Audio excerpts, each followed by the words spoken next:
Right now, I want to turn to the Bethlehem Center. This is an 80-year-old plus community building that has helped some of the folks here in the Queen City, and it seems that it is going to be demolished. And a lot of people in the community are upset that it will be demolished because it has provided so many services for generations to people in the Queen City. One of them, Councilwoman Tiawana Brown, and our Siobhan Riley spoke to her. We're going to run that interview with her for you in full, live on Impact News on WCNC+.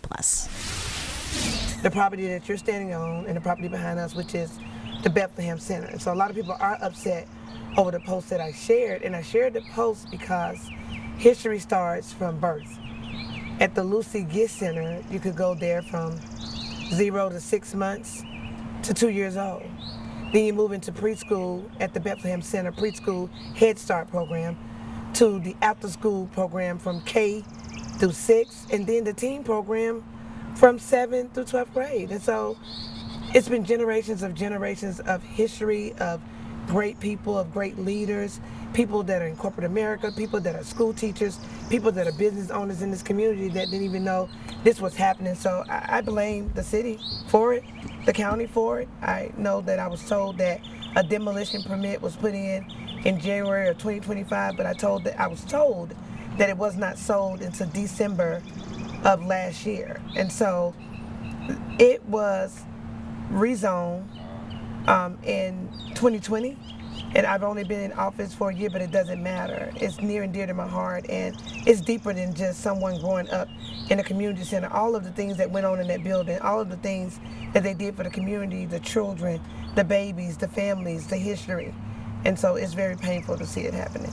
And you said it was demolished just demolished just a few days ago. Just a few days ago. Yeah, just a few days ago, but the permit was put in January 2025. Mm-hmm. And obviously this means so much to the community. What does it mean to you? So for me, I've lived in District 3 my entire life, but this is my roots and my foundation. So a guy that lives over here who I consider my stepfather still lives in this community. A person who I consider my grandmother still lives over here. All of my friends still live over here. I mean, I am just still a part of the Southside community. 2705 Baltimore Avenue. If you look right there to the right of you and to the left of me, I grew up in that duplex over there. I used to live there. This is my foundation. And so I think, and I know that when someone runs for office, they need to know the history of the community. And that's why they say a lot of times they don't want people running for office that don't know the history. The Bethlehem Center being demolished, the demolition of the Bethlehem Center is one of those reasons why people are really, really upset. Some of my childhood friends would have never known had I not shared it, and I knew that to raise awareness. I knew to share that because I have a huge following of people that care about me, that believe in me. And so these opportunities that you see all the time, I even asked about it being a historic landmark. Nothing was put in for that. And it's so disheartening, so frustrating.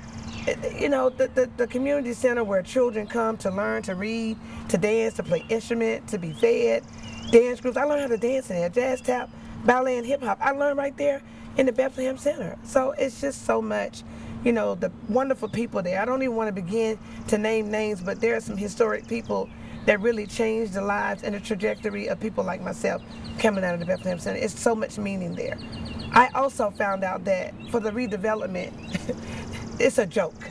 1,000 square foot of community space, and then you had a community hearing in 2020 when people were embedded in COVID.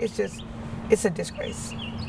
So that kind of leads me to my next question, because I was going to ask what will go there next. I kind of heard you talking on the phone when we were coming up, as far as like what they're going to replace that with. So there are no plans right now. From what I've been told, there are no plans, but under my watch, it's going to have to be something that's going to be consummate to this community, to the people that live here. It needs to be part of the history of the Bethlehem Center. But did you hear what I said? That when they rezoned it, they said that they would guarantee 1,000 square foot of community space. That's not enough for the Bethlehem Center, the Lucy Giss Center, teen time for teenagers. I could go on and on about the Bethlehem Center and how it saved so many lives. So just 1,000. 1,000 square foot. It's a disgrace to the history of this community, to the history of the people that were born and raised in this community, the people that were born and raised and became phenomenal individuals, the people that need the same opportunity that I had and so many others had. It's just disheartening. And As far as people in the community, I did read some of the comments that they were putting on social media. What are some of the concerns that folks are telling you? It's a disgrace. They didn't know. And why? Why would you tear down the Bethlehem Center? Because it has so much meaning. It's like the heart and soul of our community. Why would you do it?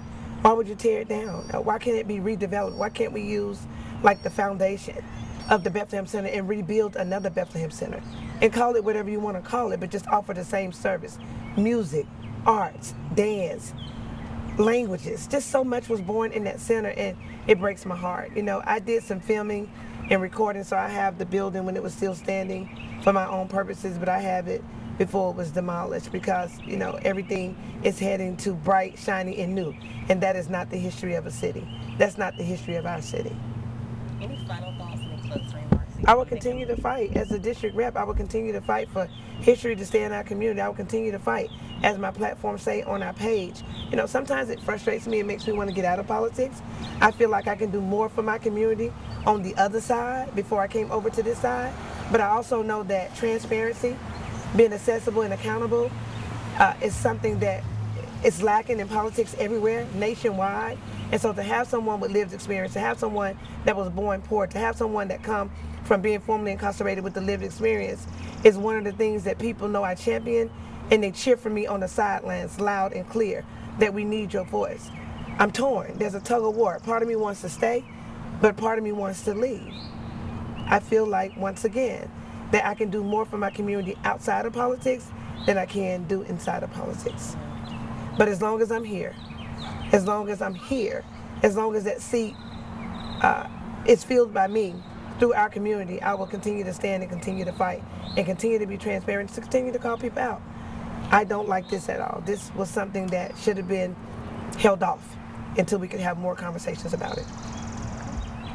Do you have I mean, you came here as a child, do you have like a very fond memory of like a specific part of this? And look at her again. Yeah, look at Just like, Yeah, so the fond memories that I have of the Bethlehem Center is that my entire family came to Bethlehem Center. My mom, my aunts, my uncle, my cousins, me, my daughters. I mean, this is real, like generational.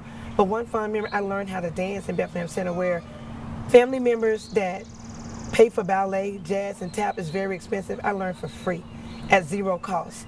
And so I still hold on to that memory, and I'm a very good dancer, and I do pay it forward, and I do teach dance, and I love to be involved in dance. It makes me happy, but it's a part of arts, and I learned how to do that inside of Bethlehem Center. Also, the teachers, they were hands-on. They were people that really loved and cared about you, that made sure that you had everything you needed around the holidays. When children, you know, you do the tour drives for Christmas, you see all that going on in communities across the world. We didn't have to do that. Coming to the Bethlehem Center, we knew what Christmas was going to be like. We knew what the holidays was going to be like, because they made sure that we had everything we needed from A to Z, and that's real.